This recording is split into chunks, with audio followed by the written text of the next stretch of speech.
Hello, everyone, and welcome to this live Saturday edition of To the Moon, Allison, where we talk about the top and trending works in speculative fiction, science fiction, fantasy, and romance. I'm your host, author Allison Martine Hubbard, author of works of contemporary romance and also speculative fiction. And I'm so excited to be joined this Saturday morning by author Jacqueline Holland, who's here to talk about The God of Endings. It's an ominous title for an ominous book. Jacqueline, welcome to the show. Hi, thank you so much for having me. This is really exciting. I'm excited to have you. I thought for a while that Jacqueline and I were neighbors. She's not. She's over there in St. Paul having better weather than I am in Orange County. And I think it's illegal, but she's doing it anyway. And like you can see the sun reflecting behind her. It's beautiful. Jacqueline, can you tell us a little bit about yourself and a little bit about your book, The God of Endings? Yeah. So maybe we were neighbors at some point in our past because I am from California, Southern California. So yeah, I don't know. I'm a mother of two boys, and I'm a sort of have been a vagrant a bit in my life. So maybe you could pick that up from the book, even like. Oh, your book's a vagrant too. Yeah, my main character is a bit of a vagrant, and so I've lived all over the country. I went to the University of Kansas for my MFA. Which is a great place to go if you're into speculative writing. And yeah, now I'm settled in St. Paul and enjoying it and working on a new book, and that's kind of my life. Well, I love that, and I love that you say you're a vagrant and how that relates to your character, who I don't even know what to call her because she goes through a couple different names in the story. Like she goes by Miss Colette for most of the time, which I keep laughing at because my stepmother's dog is named Colette. So I'm like, we're not talking about a French bulldog. This is a full-grown woman.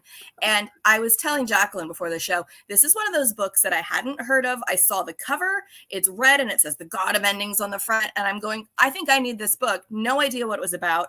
It's secretly a vampire book. But don't put that, like if you're like, I'm not a vampire person, it is a vampire book without ever really being a vampire book. It's really more about immortality, and it's very beautiful and literary. So if you're like, I want the next Twilight, don't grab this. Grab something that's a little bit thinner and has smaller words. Or grab it and be shocked. And be shocked. And go, and hopefully like it as well. Yes, grab it when you're looking for something that makes your heart break over and over, and not just because there's like tween romance, but for real reasons. But we're dealing with this woman who was born, I'm gonna get my dates wrong. She was born like early Americas. And then late 1800s. Yeah, and in America, and then ends up through a variety of circumstances, not dying when she probably should have, having this immortality kind of thrust upon her without asking, and then living this very long life where she spends a lot of her time in Europe before finally coming back in the early 80s. And I feel like we must be close to the same age because I'm like, I could have been in her class. Yeah, because she's now a preschool teacher in the early 80s at this Montessori-like school for little children. And the narrative goes back and forth between her journey from her own childhood to adulthood and this present time where she's with this little boy named Leo, and other kids too, but primarily this little one named Leo who has his own issues going on. Where did all this come from? Was this something you worked on? You said you got your MFA. Was this something that was part of your MFA project? Or was this something they said, stop that, go write something that's marketable? This is literary. What are you doing? Oh, that's funny. So the book took me 6 years to write, and it did start out as I began it in my MFA program. Nobody told me to do that. And if you had asked me a million years ago, what do you think your first book will be about? The last thing I would have said would have been vampires. So it definitely, and in fact, I think, so I sort of came up in a very literary track as far as, I studied English and then I studied writing, and it was always literature. I have always been a secret, like sci-fi nerd and even but I didn't fully identify with those things. I didn't really know, because also when you're studying literature, those things unfortunately get poo-pooed and minimized. Yes. And so it, you treat it like a kind of like hobby or side Yes. passion or whatever. So it's your dirty little secret, Jacqueline. It's your dirty little secret. Like, I secretly like this stuff, but I'm very literary. I secretly have Star Trek earrings. I love it. I love it. Which I think is majorly changing, and that's super exciting, and we can maybe talk about that at some point. But so I just sort of ended up writing this vampire novella. It started out as a novella that I just the main character one day started talking to me, and I just had to get out my phone and just write it in my notes because it was just coming fast. And I did it. It was really fun and fast, and I didn't really think a whole lot about it, and went off to work on other projects and just got like really good feedback from my peers in my program. And that kind of made me go, like maybe there's something here and maybe I should expand it. And it was really, so the novella was just the 80s story. Oh, okay. Originally, yeah. But it alluded to her past in pretty much most of the places that she ends up going. So it was super fun to get to then decide I'm going to expand this into a novel, and now I'm going to flesh out the past that is alluded to. And that was, I mean, just so fun. Like, I always knew, I think a lot of people who just love reading, I just wanted everything in there. I'm kind of a kitchen sink person. Like, I just want everything cool in every book that I work on. And you're like, I don't want to limit myself because this isn't supposed to have those things. I will find a way to put them in. Just give me a moment. I'll put it, there's a side chapter over here where I shoved it in, but nothing, I wouldn't even call this though a kitchen sink book, because I feel like everything made so much sense. So it never felt like, oh yeah, she's just shoving in this part about the cats. What is going on with these freaking cats? You'll have to read the book to understand what I'm talking about the cats. That's fine. But it never feels that way because it all feels so intentional. So I understand how this took you 6 years to do, because if the novella then was that kernel that then you were building around, how much of that 6 years was research? And did you get to go any of these places? Did you travel? Because Colette travels. Yeah, that's a great question. So one of the reasons that it got to have every single thing in it is because of the premise, like an immortal who is sort of being tossed around by fate, and she gets to go all of these places. And that, I mean, that's such a open-ended, awesome, fun premise where it could go on forever, and it's just how there's room for everything. So that's super cool. And the places that she goes, I do have, most of them I have some kind of connection to. So I'm a huge Francophile. I love France. Every time I travel out of the country, I try to find a way to get to France, somewhere in there, you know, and like I'm going to Mexico by way of France. By way of France, exactly. Have you seen it? 100%. No, it's fine. Just you. Yeah. So I was excited for her to go there, and then I also taught English in Alexandria, Egypt.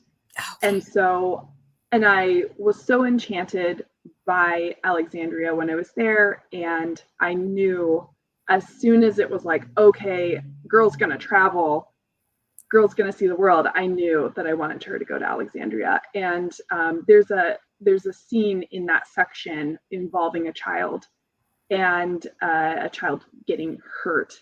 And that is a thing that actually happened when I was there. I witnessed a child being really seriously injured, and that just really dug its hooks into me. And I felt like I always was looking for a way to put that into writing, because I had so much feeling about this child and what happened to her. And so that section actually has quite a bit of like emotional weight for me as far as like my own experience and stuff like that.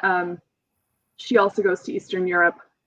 And she's in these sort of fairy tale-esque woods with these twins, sort of magical characters, and that is pure invention. But I did happen to, while I was working on the book, work with a guy from Moldova, Ooh.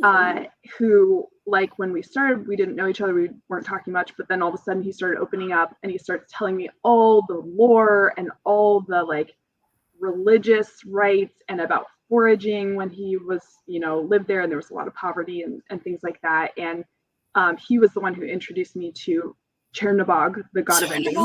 Yes. And so like really majorly transformed the book, because that he was not in it before I met this person and got to talking about this stuff. There was a figure like him, but he helped me to really chisel and shape that character and to figure out who he was and how he's functioning in the novel. So it was a ton of research that I think had to, and it sounds like some of it was like before the book even started, from your own life, and some from meeting this person and then looking into the lore that they introduced. The Chernobog part, I'm guessing a lot of people have seen American Gods or read American Gods, so like we already have somewhat of a Neil Gaiman inspired Chernobog, but the Chernobog character and how he is presented in your book, I love that, because every time the narrator would say in Chernobog, I would just have this visceral physical reaction to like, Chernobog's coming, Chernobog might be here, and what's going on here with that. And I wanted to know, so you were saying that she started talking to you, this main character, and you had to get her on your phone. Did she tell you, by the way, I'm in the 80s? Like, how did that happen that you were in the 80s? And part of me thought, okay, this was an intentional choice, because there's so much about how our modern life with computers and all these things means the anonymity, I can't even say the word, anonymity of 40 years ago is kind of gone. Was that an intentional choice, or you're just like, I like the 80s, 80s are cool? Both, but for sure, you totally nailed it, that before computers were commonly used and files were being kept that could be shared across state lines and across international boundaries, you could get lost. You could reinvent yourself. I also despise cell phones in fiction. I just don't like reading about people getting texts. I don't, and it ruins so much plot wise. If you can, like, if someone can communicate to you, before phones, there was so much up in the air and you didn't know where a person was, and you couldn't just call them and be like, hey, why are you late? Where are you? What's going on? Right. So really life before the 80s or up through the 80s was so much more interesting and haphazard, and you could get lost. But then also I'm a child of the 80s, and it's so formative. It was such a weird formative time. And I also felt like, as far as like having a vampire run a preschool. I love that so much. Definitely an 80s preschool, because the 80s were so dark anyway and so creepy, and the vibe just fit, and also like the 80s are very fun to describe. They're more colorful, there's more like textural details, and I, just for any writers listening, with every single choice I make in fiction, I'm always asking, is there a way that this could be more interesting? That this could have more visual details or whatever. Something more textural to add. And I love that you had that. And it is true, because I noticed, just even being a child of the 80s, watching the sanitization of like playgrounds and things like that. And I went to a small preschool collective. It was not run by a vampire, to my knowledge, but the kinds of preschools. Now, my kids went to a similar kind of preschool, but my eldest daughter, she started at a more, okay, this is how preschools are run now, where everything's very sanitized and it's already, you're trying to learn your ABCs. So I love that. It's like, oh, it's art, and they're creating things, and they're baking, and they're going on field trips to cemeteries. That's a little strange, but that's okay. You would never get away with that now, although my kids' preschool somehow did. But I mean, it's just less common now. So I love that you did that, because it allowed all those things to happen. Did you do any study of gravestones and how they're made? Because I love the opening. I'm going to mute myself because I'm like coughing. So. Oh, sure. Yes, absolutely. That was a really fun part of the research. I dove deep into the history of gravestones. So at the beginning of the book, the main character, who is then called Anna, she's a little girl, and her father's the town gravestone carver. And this is actually at a point where, so for a long time we didn't have cemeteries at all. We had wooden crosses that would mark graves or whatever. And so there's sort of the invention of cemeteries and gravestones that happened at a pretty late point, especially in the United States. And it's so fascinating because at that point, people didn't know how different minerals were going to react over time. So they were taking their best guess. And as I mentioned in the book, like a lot of people thought marble was a really good choice for gravestones because of its qualities. But turns out acid rain just totally destroys it. And so, yeah, it was very fun learning about stonemasonry and learning about the traditions around cemeteries and around gravestone carving. And that was her. So she is an artist as well throughout the book. And that was sort of her first exposure to an art form, was watching her father carve these gravestones. And it was so fun to get to have her show her with sort of an artist's eye, even from 9 years old, 10 years old, thinking about the textures of these stones and the work of crafting gravestones. So yeah, and also like with a book about death, it seemed like a fitting entry point. It's a perfect entry point, and it's interesting because you see, especially in vampire stuff, gravestones and things like that, and crawling out of your own tomb. And for her, it's like, okay, what is she doing with this gravestone? And there's one particular one that kind of keeps coming back and showing up repeatedly. But then, like you said, that whole artist's eye thing, and that's what brings her to Leo, because I thought it was very interesting, because I know there are places not really around here, like maybe you've got to be on a waiting list for some of the good preschools that only have so many spots. But the idea, like, parents are interviewing for their kids to go to preschool, I'm like, this is preschool, not Yale, right? But I guess that it is the case in certain places where the programs are very small and they're only hand selecting certain kids, and how she wasn't sure about them. Anywhere in New York. Is that just how New York is? Because maybe that's one of the reasons I will stay far from New York, at least. My children were babies in New York, and before we left, it was about to be preschool time. And I was just listening to parents on the playground talk about the interviews, and just like, wow. They were potty trained at age 3 weeks. Like, that's physically impossible. Oh, but they're a prodigy. They're a pooping prodigy. Exactly. Seriously. Mm-hmm. I can't even imagine the strain on a family going, well, if my child isn't a prodigy by age 11 days, they're not going to amount to anything in life, honestly. Whole life ruined. Start over. Mm-hmm. Yep. Come to California. Maybe it's a little cooler here. I don't know. At least a little calmer, maybe. A little more hippie mentality. Just a little bit. Yeah. So you got out before that, but you heard other people going through these things. But it was interesting watching her going, okay, I'm not sure about this family, but this kid, there's something about this kid that just speaks to her. Mm-hmm. And then coming back, because I loved getting to watch and travel and experience all these things with Colette and Anna, or whatever her name is, because she keeps changing it, which you kind of have to do if you're trying to get away from the fact that you're secretly over 100 years old, because people will be like, didn't this person die a while? Shouldn't they have died? Yeah.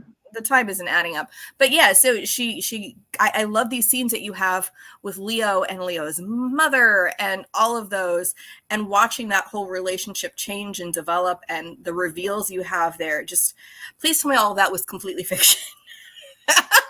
Yes, I have a dark, sinister imagination. I prefer that than actually this one time, because then you go, do we need to call CPS on something that happened in New York? You can tell us, blink twice, we'll send help. But so you wove those two stories together, and that one actually came first. How did Leo come to you? Was he talking to you too, or was Anna / Colette just kind of explaining there's this child, and I'm drawn to this child? Yeah, so Leo really is kind of the crux of the book thematically, because this book really came out of my own mothering anxiety. I had I was a first-time mother in New York, and then I had a baby when I went into grad school with a 3-year-old and an infant. And do you recommend that? That seems like a bad time to start grad school. It was awesome. Okay. And I don't know if I recommend it. It maybe depends on the person. I never felt more motivated than when my children were very small. And I did both fully. When I was mom, I was fully mom at the play, like all the stuff. And then I just think when you're a new mother, you realize I only have so many hours in the day. I gotta get efficient. So I was the most efficient and the most driven that I've ever been in my life. I have so much more time to write now, and I am so much less productive. So I got all these hours. I don't know what I did with any of them. Exactly. Yeah, it's really, really frustrating. So I think I need to have another baby actually just to get I mean, I have 3, and if that works for you, I mean, for me, I was absolutely the opposite, because I thought, oh, when I'm a stay-at-home mom, that's when I will do my writing. And it honestly wasn't like the book that I first had, that it died on sub, but I didn't get any of it done. I got a little bit done over like 2 years when my kids were littler, but it wasn't until my youngest guy was in preschool several days a week that I could actually write. And I'm like, yes, now that you're in preschool, I can actually get something done, because I had 3 every 2.5 years I had a kid, and I don't recommend doing that if you actually want to sleep. No. But so I don't know if I could have written it without being in grad school. Yeah. So grad school allowed me, I had to take time for myself. Yes. So if I were being a stay-at-home mom, which I have been at many points, it would have been very, very challenging to carve out that time for myself. Yeah. But because I'm in school, I gotta do this. So husband, you must take them. That's the thing. It's the hey, we're paying for the school, so I have to do it, so you have to watch. Yeah. Well, I will add that I was being paid for school, which I highly recommend I teach writing, and I always tell all of my writing students, unless you're independently wealthy, please prioritize fully funded programs that are going to pay you to go to grad school, because paying $50,000 for an MFA is not a great setup for life. No, it isn't. Well, and it's interesting because my agent has a Discord for all of her clients. Not all of us are in there, but a lot of us are. And the whole topic of MFAs had come up recently, and some of us have them and some of us don't. I don't have one. And some of them were talking about like, oh, I did this, and mine was a part-time one where I could work independently. And it really also was one that focused on things like the actual industry of getting published, like querying and how to do this kind of stuff. And a lot of them are a lot more esoteric, where it's like, yes, we study literature and all this, but there's no real life work involved in terms of like, yeah, now that you've done all this, are you going to be able to do anything with it other than continue to teach like this? Because there's no connection to the actual publishing industry or literary industry in any way. And they were talking about that. And so someone asked, do you recommend getting it? And there was a split in whether you should do it. So I don't know if anybody in my group has had one where they were getting paid to do it. But how do you even find out about programs like that? Do they say, by the way, we pay, like in big letters, by the way, we pay? Just look up fully funded MFA programs, and you can find there's a literal document, like PDF, of the top ranked schools in the country and whether they're fully funded or they're partially funded or they're not funded. And just focus on those ones. And I mean, again, if you got the money and it's no sweat, cool, I don't know anybody's got the money. That's more power to you. Yeah. But if you don't, I fear for you if you take on that debt. Yeah. Like, it's not a super kind industry. No, it's not. Like you're a doctor and gonna make that back for sure. Right. So, and yeah, you can do everything that you do in an MFA on your own. The paper really doesn't get you a thing. Well, you can maybe get a job teaching writing, but teaching and competitive. And a lot of the people who were talking about what they got out of it were things like the connections they made with other writers, because I mean, one of the things that I value so much is my writing community, which has been kind of just pops up here and there with different groups that kind of have formed. And I'm so thankful for it, because I would have lost my mind if I didn't have these people who are my community. But it's different than an intentional community where like we all went through this class together. We had the same professors. We had the same literary background, even having a common language. One of my groups, we were like, what have we all read? And the only thing we could come up with, I kid you not, was The Outsiders. And I'm going, I read that in like I was 7th grade, maybe 8th grade. So we're talking something I read 30 years ago. I don't remember what happens in that, but we then were all beta reading for one friend. I'm like, this is now the one book we've all read together. So even just having that common language of how we all even had the same stuff that we can talk about thematically and what it does and what it doesn't do well, because there are so many books out there that even the most avid readers, we don't all read the same stuff and we can't all read the same stuff, but you will if it's an MFA and they make you. It's work. But still, all of that you can rig up yourself if you're determined. And I teach at a program here in the Twin Cities, the Loft, and it's almost like a community college for writers. And my students have formed amazing community. And they're writing together. And so, you don't need an MFA for that. But if you're a new mom and you need to have a reason, you can tell your husband like why you need to leave the house and why you need time. It's not just going to have book club with wine. There was maybe both involved. I don't know, but again, it helps to have that reason and that justification to do that, to have that time to yourself and to be able to do that, because it is difficult. And I know people who are like, oh, well, I just have this time and that time. And that also works if you have a kid who will sleep, a kid who will take a bottle. I had kids who wouldn't do either. I mean, I worked one summer after my eldest was, she was maybe 8 or 9 months old at that point, not even quite that. She still wouldn't take a bottle. So my husband had to drive her to me because he's a teacher. So he would drive her to me and I would be nursing her in the parking garage, because even after pumping, she's like, I am not taking anything but mom. I don't care who you are. I'm going to scream all day. So my husband had to bring my first son to Trader Joe's where I worked, and I would nurse him in the back. No, Trader Joe's is at least you got good snacks there. I love Trader Joe's. I hope there's a Trader Joe's. It is better. It's definitely better than a parking garage. Well, it's better than a parking garage where you're like, okay, no one's looking. All right, but I mean, new moms, we gotta figure out ways to do that. And I don't know what I was thinking other than I had no clue when I thought, oh, well, when I'm a stay-at-home mom, I will have all this time to do that. But it is also true. Like now, finally, all my children are in school for a chunk of the day. And that's when I try to do all my stuff. But then there are also times when I'm just like staring at the wall going, I know I was supposed to be thinking about something or doing something. Don't remember what. But it happens. Well, so to return to Leo. And so I was a new mom. And of boys.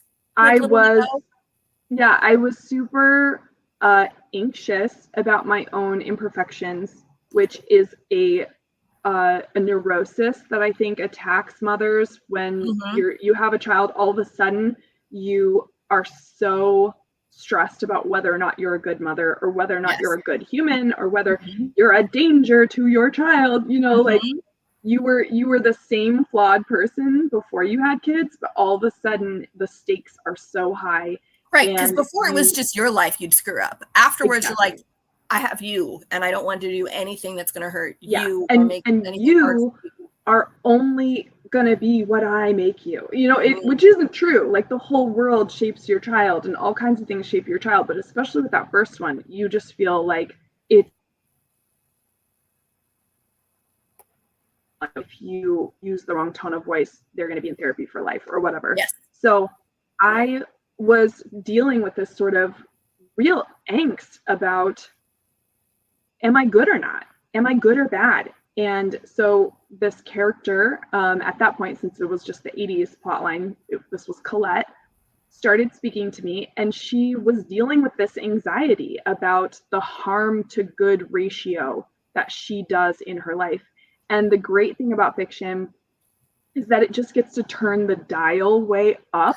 On the stakes and on, so instead of me being like, am I giving enough eye contact to my newborn? She's like, am I draining too much blood from them and going to actually kill them, And so it got to take this internal conflict that I felt about mothering and just sort of blow it up to these huge proportions. And that was her relationship with the children in general, but also specifically with this character, Leo, who really needs her to care for him, but she's afraid that she's not good enough and that she's too dangerous to do that, which I think is a thing that mothers experience.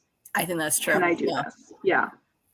Well, I thought you channeled it really, really well. And hopefully, I don't know if either, I'm guessing neither of your boys is named Leo, because that would be a little creepy if it were. Like I try to avoid doing that. And I do have one of the nicknames that I've called my eldest is the nickname of a daughter in one of my books. I'm like, you're in my book. And then my middle was like, I'm not in your book too. I'm like, fine. Okay. You guys can all be in the books. You guys probably don't want this, but they're just like, am I in your books?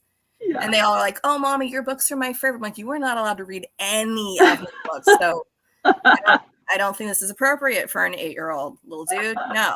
So what are you working on now? And do you need to have another child to make that time to happen? Yeah. That's what I'm thinking right now. And I do, honestly, I feel like after writing The God of Endings, I felt tempted to have a Leo. I feel like I have Leo. And then he's like he's nothing like Leo. He's like this rough and tumble boy. And you're like, Leo, I wrote you as the most fragile thing with asthmatic. And no, you need to be this vulnerable, delicate artist child. He's like, no. Also, he's a girl. So there's that. So I'm working on, I have shifted over to, actually, it's funny, I consider myself more of a science fiction writer than a fantasy writer. So it's kind of curious that my first book was fantasy. Is it though? I mean, I feel like the thing I would call it literary, I can never say the word, speculative fiction, because it doesn't ever feel fantasy. And the fact that because it always feels grounded, it always feels like even these things that we know couldn't happen, that's why it feels more speculative, because I feel like fantasy, we get this, well, it's fairies or some kind of thing, some kind of over the top stuff that just doesn't happen there. And that's, for me, that's my sweet spot, which is one of the reasons I just adored this book, because it always felt like, yes, the rules of reality are just a little off of what you think they are. But so she lives for a really long time and runs a preschool as a vampire, as you do. So now you're shifting more into sci-fi. So explain for you why you shifted that way. Besides the Star Trek earrings, are you wearing them now? Because I don't see any now. No, I had them as a kid. I need to find new ones. You do. That would really please me. Just the little communicators. Do they beep? Yeah. It was actually more it was like that symbol, and they were holographic and stuff. It was very cool. So cool. So I mean, I feel like more at home in science fiction. The book that I'm working on is sort of a near future dystopia that I describe as a little bit of a Ready Player One meets The Exorcist. I'm having a really fun time. It's really interesting working on your second book and also working on a deadline. Was this already contracted then? So was it a 2-book deal when you sold God of Endings, or no? Okay. No.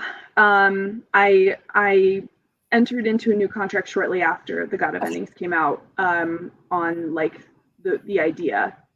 So this is my first time writing on a deadline and under contract. Did you just know the first one took 6 years? Do I get 6 years for this one? And they're like, no, Jacqueline, you don't. Yeah.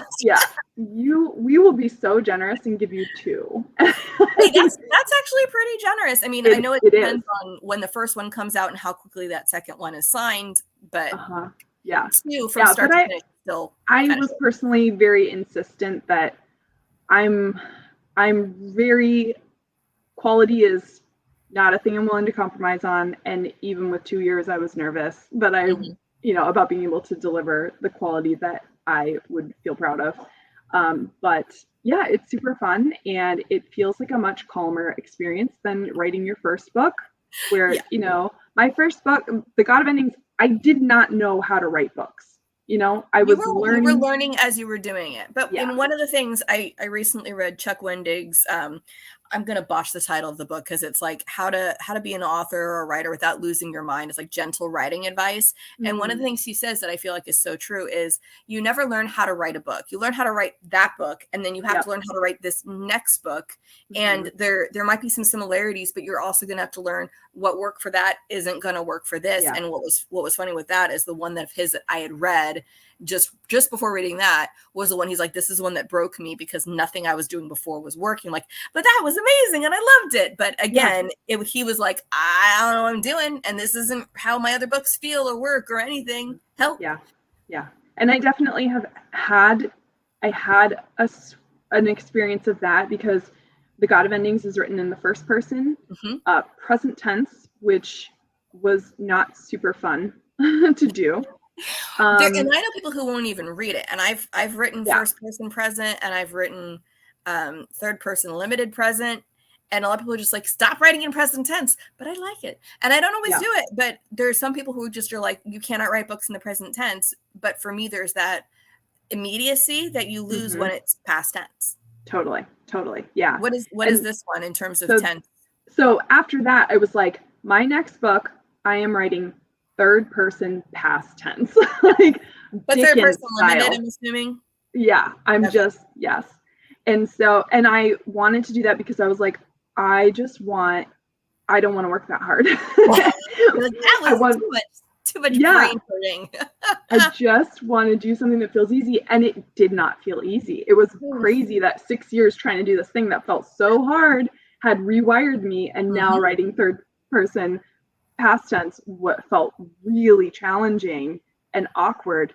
So I mean, I think it's just been interesting to me in writing to see that you just never know. Like, you never know what's going to happen. You think, oh, that'll be easier. No, it won't. But you also, I think, over time learn to panic less, to just panic less. It didn't fix anything last time I panicked, so just save myself the effort and go past that. Now, since you sold this based on, you got 2 years to do it, how much did you have to show in order to sell? Like, are you a pantser or a plotter in terms of doing that? Like, I'm assuming you had to show a certain amount. Yeah, I had to show an outline and a chapter. That was it. Okay. Yeah, which is interesting because I wasn't a plotter previously. So that forced me to be more of a plotter in this one, which has been great. I kind of like it. I like to do this. I like knowing where I'm going and why. Yeah. And, you hear a lot of debate on both sides, and I recommend people try both, like do whatever. And it's a really fun experience to do something different. But I definitely am not in the camp of like plotting kills creativity. Like, no, actually, it can be great. I think it's all just about, and it kind of even goes back to whatever book you're writing, whatever way that book works. Like, there are people who are like, I tried plotting this and it didn't work, and so I pantsed it and that did. And others were like, I was trying to pants it and it didn't work, so I had to plot it out, and then everything made sense. And I think sometimes it is how we're wired sometimes, and the more we do it a certain way, the more that will feel more natural to us. But that doesn't mean we're not going to run into one that it's like, I don't want to cooperate. Try something new, and you just have to. Yeah, and that's the fun. Like, I mean, there was a time where I had a writing teacher tell me how she plots her novel, and it's very visual, and there's, Post-it notes involved.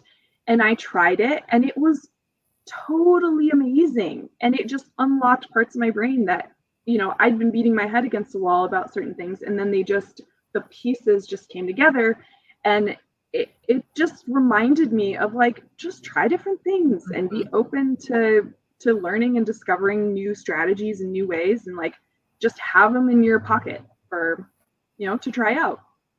Well, and I've heard so many different people talk. Oh, my internet decided it didn't want to stay connected. Do you see me now? now? I hear you now. Yep. Back. Yeah. No, you're not there. Oh, no. Okay. Yeah, my internet decided not to cooperate for a minute. But I mean, I've heard people who are like, they do like 5 drafts, and it's not till like the 4th draft that they actually know what the story is. And for me, that feels like super inefficient. But if that's what their process is and that works for them, then that's like, hey, I'm not going to tell you not to do it so long as you always have deadlines that allow you to do that. Because sometimes some of these processes take longer, just because of like the marination. Like one of my besties, we are always talking about, well, I don't start writing a book until I've marinated on it for a while. I've had to do it where, because of deadlines and so forth, you get told, by the way, you are writing this book now, so you have to figure it out as you go. And whether you outline it or just write it, you don't have time to let that marination happen. And it's just like, okay, what happens when the keys just start getting hit? We'll find out. Yeah. And also, I do want to say that, like, that's what the industry is going to tell you. And there is a lot of like, what can I afford? What is my income? What am I living off? But like, I just want to interject there that you can also say no.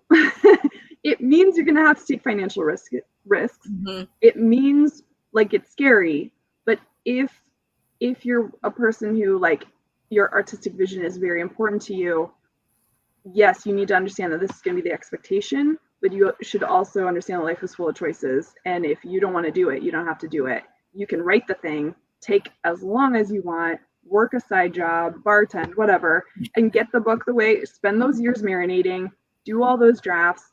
Because yeah, they're gonna hustle you along, and they're gonna tell you, and you're gonna hear like, this is how it's done. And I do think that literature quality suffers because of it. Yeah, you get caught in these cycles, and you know, it's not the end of the world, but you have to decide what you're comfortable with and what you know is your priority. So yeah, I mean, I felt like what I was offered, I was like, I think I can do that. And also I've been marinating on this book for at least a year. And I really would not have felt comfortable signing that contract if I hadn't been. By the time I was going to sign the contract, I felt like I have been thinking about this for so long. So you were ready to go at that 2-year mark. You weren't like, let me come up with something, I'll get back to you. No, I knew before I sold The God of Endings what I wanted my next book to be, and I was writing scenes, and I was thinking so hard about it, so hard that it was hard to work to do some of those last revisions on The God of Endings, because I was like, I want to be writing my new. Yeah. Well, and did you get any pushback about going from, like you said, fantasy? I mean, they're both under the speculative umbrella, but I wasn't sure, because there are some people who are like, stay in your lane, and whatever your first book is, your next book better be same flavor, like different scoop, but same flavor. Yeah, no, so my publisher is Flatiron Books. I have been so thrilled. My editor is Megan Lynch. She is a darling, radiant light from heaven, and she just always gets, and she's always been up for what I want to do. And I did, even like when I sold The God of Endings to her, I did make it clear, like, I'm a science fiction writer, and I have a science fiction novelette coming out in October that I think could be a really nice bridge between the two. Nice. Is it from Flatiron also? Like it straddles, it feels like it straddles fantasy and science fiction a little bit. So I'm hoping that is a helpful stepping stone for my readers. But I think also that Flatiron is ahead of the curve on the market, and they understand that they are a rare literary publisher who understands how hot horror, sci-fi, and fantasy are. Yes. And that people want it, people love it. And we don't necessarily want it pulp. We want it the higher quality in there. And I know I'm on my second agent now, and when I signed with my second agent, she's like, crossover is bigger now than it was when your first book died on sub, because that was exactly what I was being told. Was it was falling between that place of, it's too literary for what we do, but it's not fully literary to the point where it's like doing something ridiculous or just writing letters backwards or something for some kind of thematic statement. And literally people didn't know what to do with it. And it was like, okay, maybe if that book had gone on sub later, it would have fared differently. But again, it is one of those things where they're looking for more of that. But then now Romanticy's taking over, or now it's on its decline again. I don't know. By the time you hear about the trend or understand the trend has kind of shifted. So who knows? I know that. I think you're right that fashion. Yeah, that was the way of things big time. That there were literary houses and there were genre houses. They were not the same. And I think that smart people are figuring out that those distinctions are causing great books to fall through the cracks. That books that people would love, and books that would make money and you know, be successful. So and I think the industry is figuring it out, and my publisher for sure has that figured out. They're just Flatiron that they figured it out. And I feel like sometimes it's not even the people who are the editors, it's the marketing team, because they're like, we don't know what to do with this, and we don't know where to put it, and we don't know where to shelve it. And if we aren't sure it belongs on general fiction, and we aren't sure if it belongs in the genre thing, and one of my favorite games to play is to go into Barnes and Noble and play, where did this get shelved? And why is it here? Because sometimes you go, okay, so all the Anne Rice books are in literature. They're not in horror or fantasy, but and that's just because vampires and witches, they're older. You know, and maybe But I mean, There's so honestly, many weird things that happen. I mean, I wouldn't compare God of Endings to Anne Rice, but in the way that's the only one that you can in terms of the kinds of vampire books they are, where it's the span of lifetimes, not like tween romances. And I love the Sookie Stackhouse books, but they're not like Anne Rice either. It's like the literary writing, because Anne, may she rest in peace, also wrote things like The Feast of All Saints and Cry into Heaven, which were full literary works that were amazing and did not feature any vampires, just castrati and, people in the French Quarter who were passing as races that were getting treated differently, and exploring those themes instead of there's a vampire, there's a witch, there's whatever a Taltos is. Okay. Sorry. I could go on about Anne Rice for a while. I will never get to interview her. She's dead. So, it's stuff like that again, like, I don't feel like people who are opposed to reading genre are opposed to reading literary, but there is a distinction between the airport book and the popcorn book and the book that you just want to speed through and enjoy, versus the book that's actually going to make you work, and your brain's going to have to do a little bit more reception in terms of themes and exploring those themes. And you can't just be a passive consumer with those books, if that makes sense. But I think most people don't want that with books. Sometimes you want one of those as like a palate cleanser. But most people if they want that, they just watch YouTube. I think there's still always a sizable market that does want that chewy stuff and is searching for it, and is like, where is it? Where can I get some? Because it does feel like the market is pretty saturated with just page turners that feel thin, but I mean, people, when they find works that have that thematic depth and that chewiness and that texture, they're really appreciative, and then they tell their friends about them and say, and I think that they do sell. I mean, I know the joke is always, literary means it doesn't sell well. Like that's not what it needs to mean. And there are, like, the books that stick with me are never the page turners. They're the ones that really sunk in and made me think and made me go, what the heck is happening here? And sometimes, because they're bigger books, sometimes my friends are like, I'm not going to read that. That's over 400 pages. I'm like, well, but think of it. Would you read it if it was 3 200-page books? Pretend that's math, because I know that adds up to 600. But if you would read 3 smaller books, and yes, this will take longer time, but you're going to get so much more out of it.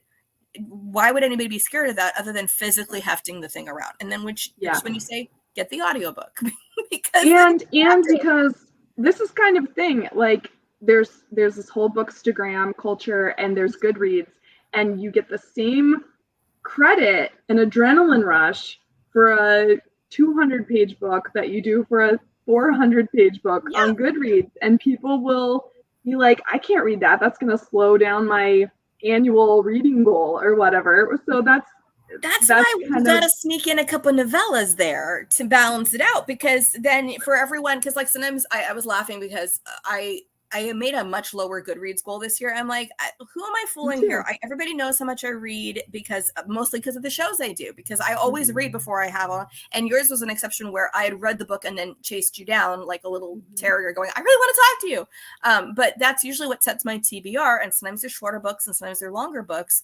But there are occasionally times when you're like, oh, but I haven't read as many books this month because I had fewer guests or whatever. And then I end up getting things where it's listed separately, a novella, like a collection of short stories, and they're all listed separately on Goodreads. And like, that was 20 pages and I just got credit for it. It's like, it had like I want to say it was an African-American stars of the future kind of thing. And every single one of them, it was not listed as one on Goodreads. Everyone was listed different. Like, I got credit for 7 books. It took me like 2 hours for all 7. Score. So, if you want that and you need that little hit, just go find a novella or a collection that is listed separately on Goodreads. You can find mine. It's fine. Or take a year away from Goodreads and and just enjoy books. Enjoy them. And I'm seeing the pushback also on the Instagram and on the TikTok culture of like, we don't all want to read 300 books a year. We want to read them at our pace and enjoy them. We may not have the budget to buy all of the special editions. And maybe we get our books from this place called the library, or we listen to them so they don't have the pretty aesthetic. Like, those are all still great, valid ways of reading. And as a mom, like, I remember when my husband first listened to an audiobook, I was so mean to him. I'm like, that's not reading, you're cheating, blah, blah, blah. And he was only doing it because I had read the Dark Tower series and I loved it. And he'd read a couple of them. And there was one he was stuck on. I don't remember which one it was. And he's like, I'm just going to get the audiobook so I can just get through it.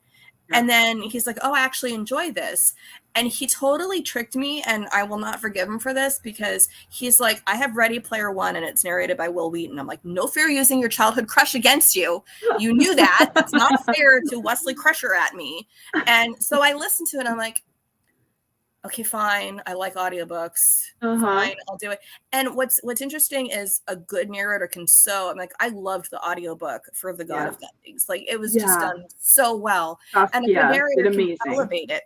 But you're still reading. You're still your brain having to make the pictures and do all this stuff. You're just not forming the words in your head. So for me, and it's the oldest form of story communication. It is, because we used to all be a bunch of illiterates sitting around a campfire, except for the bards like me. You know, I don't know if Hubbard is actually about bards, but we're going to pretend it is. It's nice. I love that. I assume it is. I assume it is. Well, I joke that like I have 2 different pen names, and for romance I use Allison Martine because it's French and sounds romantic, and nobody wants a romance written by somebody named Hubbard. But for science fiction, I'm hoping I'm related to L. Ron Hubbard. I am not. No. But I'll take anybody who picks it up on accident and then just goes ahead and checks it out or buys it. Otherwise, I'm fine being next to him on that shelf. I will take that place. For sure. I'll take it. But I'm excited to read your next one. Do you have a title, or is the title still up in the air? The title is Heaven. Okay, and then the novella in October? Yeah, that is called Everything is an Ocean, and it's actually going to be a free novelette. So, yeah. So how do we read everyone? You just snag it. And we're just going to, your website is scrolling beneath. So people be on there. Do you have a newsletter or anything like that? Or where do people make sure they know what's going on? I don't. I'm on Instagram at Jacqueline Holland author. Yes. My website, but that's about it. Yeah, I saw this stuff on Instagram, including, are you one of the buy one, get one free right now in April for Barnes & Noble?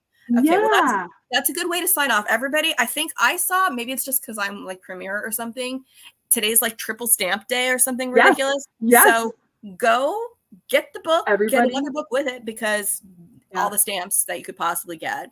And Jacqueline, it was so amazing talking to you. Thank you so much for taking your time on this beautiful for you. Mine's still kind of gray Saturday. And I can't wait to read the next 2 that come out one's coming out in October and one's coming out, 2026, 2025. I'm not we don't even think about that. We'll come out later and we'll find out when it gets closer. After so much time that I have to finish it. So much time. So like much a decade, time. Even. It's not even right now. It's like a whole nother lifetime. It's like a whole nother Leo in there. You know, you're fine. You're fine. Thank you, everybody. We're going to be back. I want to say it's the 24th. It's like 2 weeks from not this week or the next week, but we're having Christopher Golden come back on, and we're talking about House of Last Resort on Vox Vomitus. So please join us there. And if you're not already subscribed to the Vox Vomitus channel on YouTube, please do, because you never know when we're going to show up. We work around authors because we have lives. Most of us have day jobs and children and things like that. So we do what we can. Thank you, Jacqueline. We'll see you guys later. Thank you so much. Bye.